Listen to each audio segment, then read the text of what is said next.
Saludamos hoy a Alejandra Nuño, es socióloga, consultora en crecimiento sostenible, salud y bienestar. Hola Alejandra, ¿qué tal? ¿Cómo estás? Muy buenas tardes, encantado de saludarte y verte.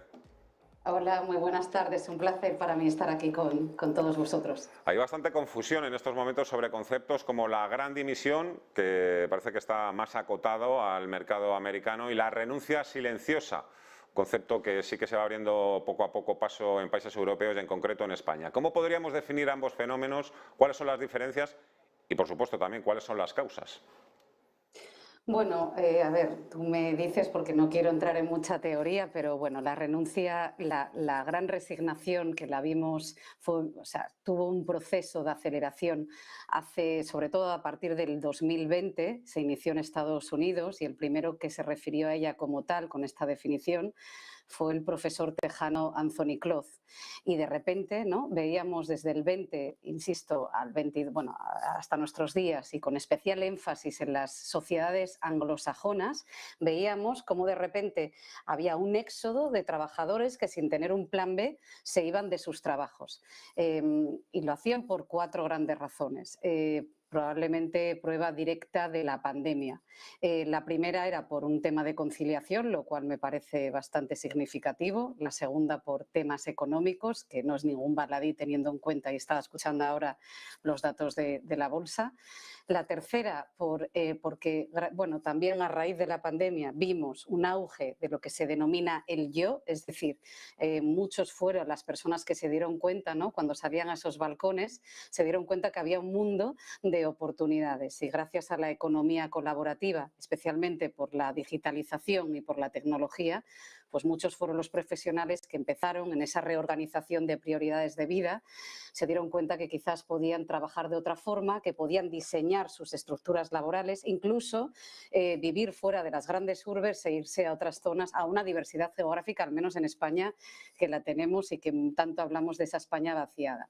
Entonces, principales razones fueron esas, pero la cuarta, Fernando, y que me llama profundamente la atención de cara a la gran resignación, y que decía este profesor tejano, es porque sufrían, ¿no?, muchas personas dejaban su puesto laboral porque sentían que su entorno laboral era dañino, es decir, tóxico, y que les hacía daño en términos de salud mental o física, es decir, les producía una gran desafección. Y eso fue principalmente, y a día de hoy todavía, el fenómeno de la gran resignación, que, como digo, es más común en mercados como puede ser el americano o en Reino Unido. Quizás en España mucho menos. ¿Por qué? Porque, para empezar, estamos hablando de un mercado mucho más flexible y con índices de paro mucho más, bueno, no tiene nada que ver, estamos hablando de un mercado que roza el 4% de paro. El quiet quitting, o la renuncia silenciosa, lo que trata es de que, bueno, uno no deja su puesto laboral, pero sí hace lo mínimo posible para no ser despedido. Bueno, ambos yo diría que son sujeto de esa desafección y del no sentirse pues contentos, por decirlo de alguna forma. Me parece bastante boba la palabra contentos en el entorno laboral. En todo caso, una pérdida extraordinaria tanto para empresa como para sociedad, como por supuesto para las personas. Ese es el punto de vista de sociólogos como tú, Alejandra. Sin embargo, claro, aquí hay empresarios, incluso también especialistas en recursos humanos, que ven este fenómeno de la renuncia silenciosa una falta de compromiso claro por parte de los trabajadores. Falta de compromiso. Mira, damos datos y quizás me voy a ir un poco por las ramas, pero datos son los siguientes. En España ahora mismo, esto salió hace unas semanas, a finales de agosto, tenemos la mayor tasa de pluriempleo, tal cual, 547.800 españoles a día de hoy tienen 2 trabajos, y los tienen por razones, una de conciliación y la segunda porque no llegan a fin de mes. Otro dato, la OMS, ¿no?, la Organización Organización Mundial de la Salud. El 75% de los trabajadores a nivel mundial están pensando ahora mismo en dejar sus trabajos o al menos en querer cambiar su trabajo. Otro dato, en España somos el mayor consumidor de antidepresivos de toda la Unión Europea, con un pico de consumo de un 6% de incremento en el 2021. ¿Qué quiero decir? Y muchas de las razones por las que se consumen a diario, 2,5 millones de españoles consumen a diario psicofármacos, ahora mismo lo hacen, entre otras cosas, porque sienten desafección. Es decir, ¿qué quiero decir con todo esto? Que además me considero muy positiva, pero quiero decir con esto que algo está pasando. O sea, en la sociedad estamos viendo un cambio de paradigma, un cambio de valores, un cambio de paradigma productivo. Está claro que la pandemia, y a día de hoy, ¿no? Y tras la pandemia, no es suficiente holgura la que necesitamos estructuralmente las empresas para soportar los embistes o bien del medio ambiente o los propios embistes de la humanidad. Por tanto, como puede ser, ¿no? la guerra de Ucrania.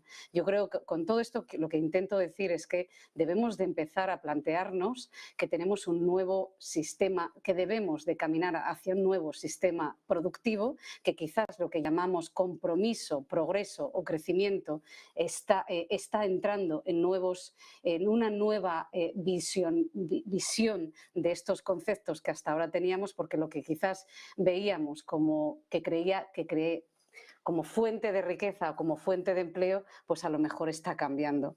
Es decir, para mí hay todo un cambio social que por supuesto afecta a la praxis empresarial. Entonces, bajo estos datos y bajo este clima, quizás debemos de empezar a plantearnos nuestros sistemas relacionales dentro de las compañías y de las empresas. ¿Una falta de compromiso? Bueno, yo creo que insisto que estamos ante un cambio productivo y un cambio de mentalidad y de estilo de vida, y que debemos de abogar por empresas que deben de facilitar y empoderar el autoconocimiento y que verdaderamente sean fuentes de satisfacción y de progreso. No, la cuestión No le sé iba a si... preguntar un poco por dónde pueden ir las claves, porque le iba a preguntar también si esto es un fenómeno pasajero o es un cambio muchísimo más importante. Ya nos lo ha aclarado, claro. Ahora llega el momento también, de una vez de que estamos identificando un problema para la productividad y el mercado laboral español, en el que yo creo que aquí todos pierden, nadie gana, pierden las empresas, pierden los trabajadores. Un poco por dónde podrían ir los tiros, las soluciones. Hoy mismo creo que he leído un titular en Estados Unidos, Bank of America, que va a dar vacaciones extra a los banqueros con más de 15 años de experiencia, precisamente para eso, para tratar de retener el talento, ¿no? Parece un poco, evidentemente no son medidas demasiado creativas, pero que sí que valoran mucho los trabajadores. Bueno, yo creo que todos, ¿no? Tanto trabajadores más senior o trabajadores más jóvenes, lo que sí insisto, es que estamos ante un nuevo sistema de vida y productivo. Y para mí, fíjate, cuando decimos que tenemos una grandísima dificultad para retener, que me odio esa palabra, pero bueno, para fidelizar o para entusiasmar o para comprometer especialmente a las nuevas generaciones, y de ahí, ¿no?, esa renuncia silenciosa, yo sí creo firmemente, y más en nuestro país, que hay un diálogo conjunto que es el que tenemos que adoptar, que se llama la economía del propósito. Es decir, las compañías trascienden, y lo acabamos de ver ahora con Patagonia, trascienden en lo que es el fin económico. Una empresa es un agente de bienestar, es un agente de riqueza que trasciende el fin económico, es decir, es fuente de capital social y fuente, por supuesto, que vive y convive no solo con la salud de las personas, sino también con el medio ambiente. Entonces, lo primero que tenemos que adoptar es buscar esos diálogos conjuntos de compromiso entre personas, gestores y empresas, ¿no? Es decir, tenemos que abogar, por eso decía lo de facilitar,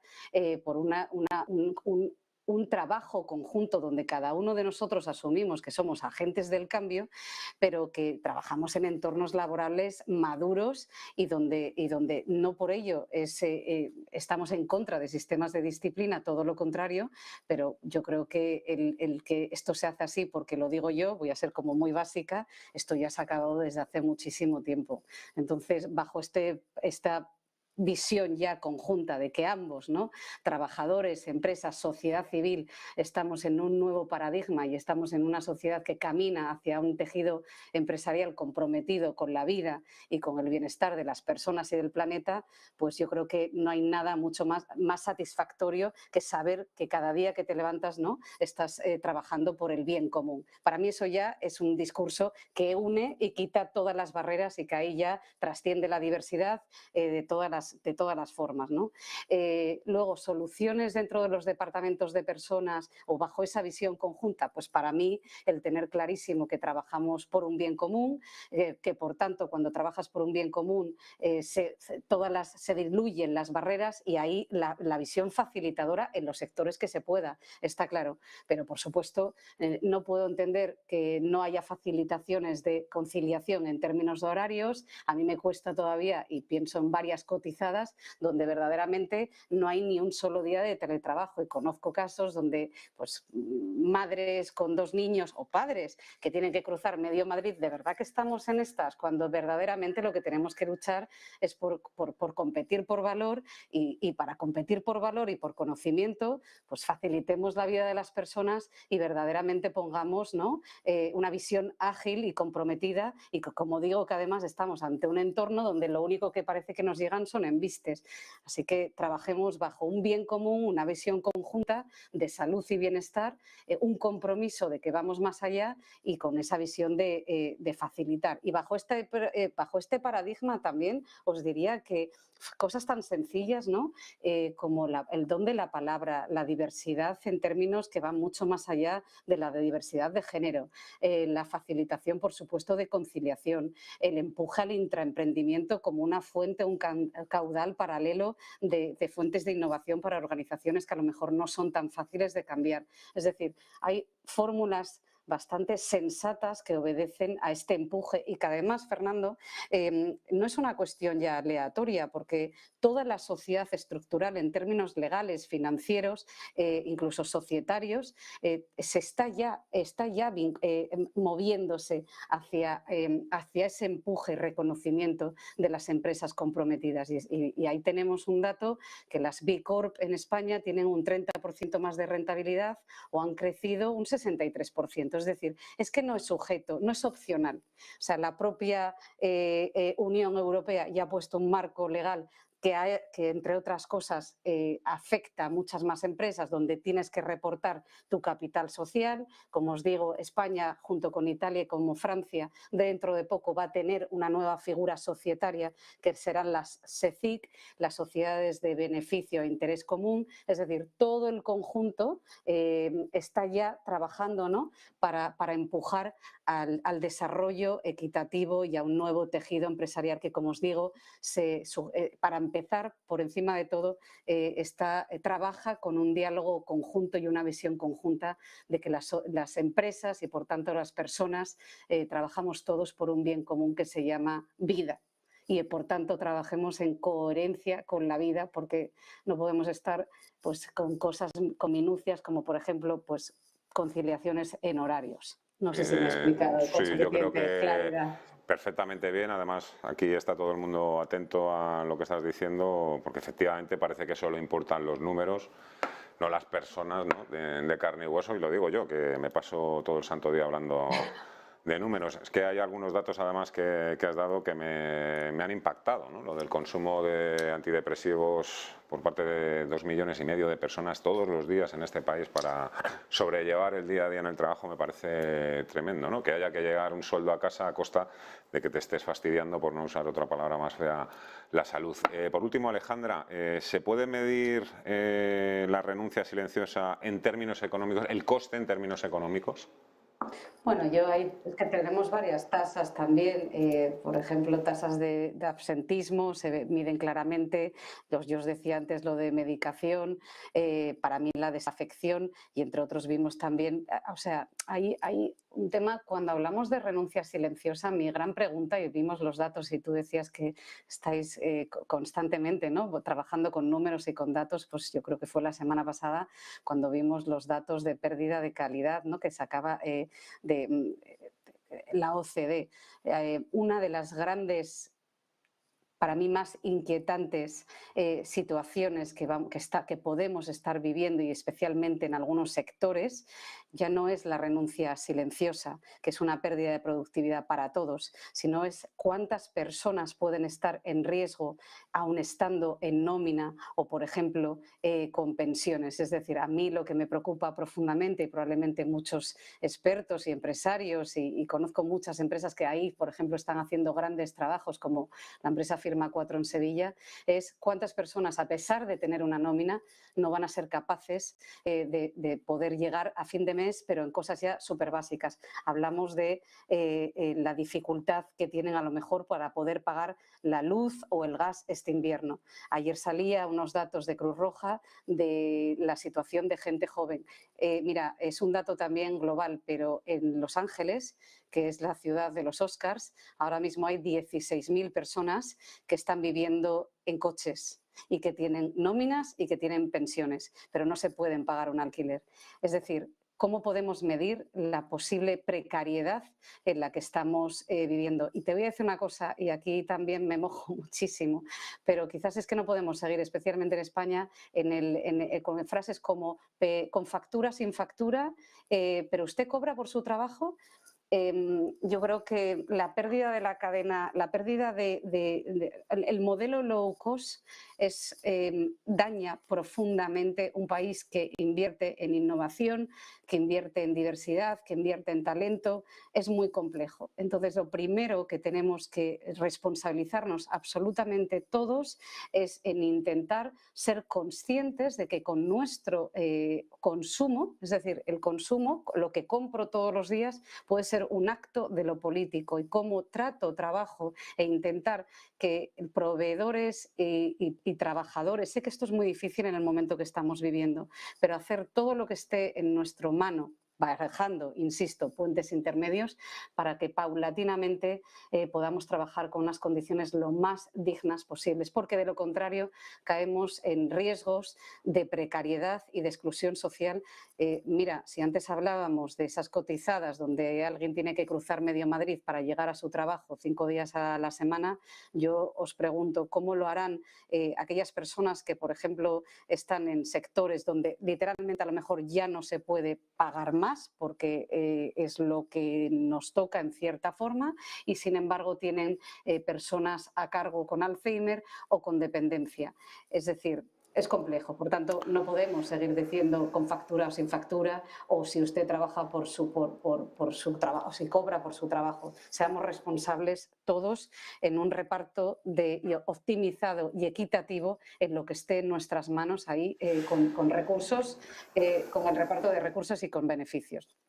Hay que ser plenamente consciente de este gran cambio que se está produciendo no solo en el mercado laboral español, pero bueno, hoy hemos centrado un poco todo esto aquí. La verdad es que charlas, conferencias como la que usted, los tips, consejos como los que nos acaba de dar, la verdad es que serían de agradecer todas las semanas en todas las empresas. Yo creo que se lo tendrían que poner también un poco eso en sus estatutos. Alejandra Nuño, consultora en crecimiento sostenible, socióloga, ha sido un gran placer. Muchísimas gracias por hablarnos del tema y hasta una próxima ocasión. Muchísima suerte. Muchísimas gracias a vosotros.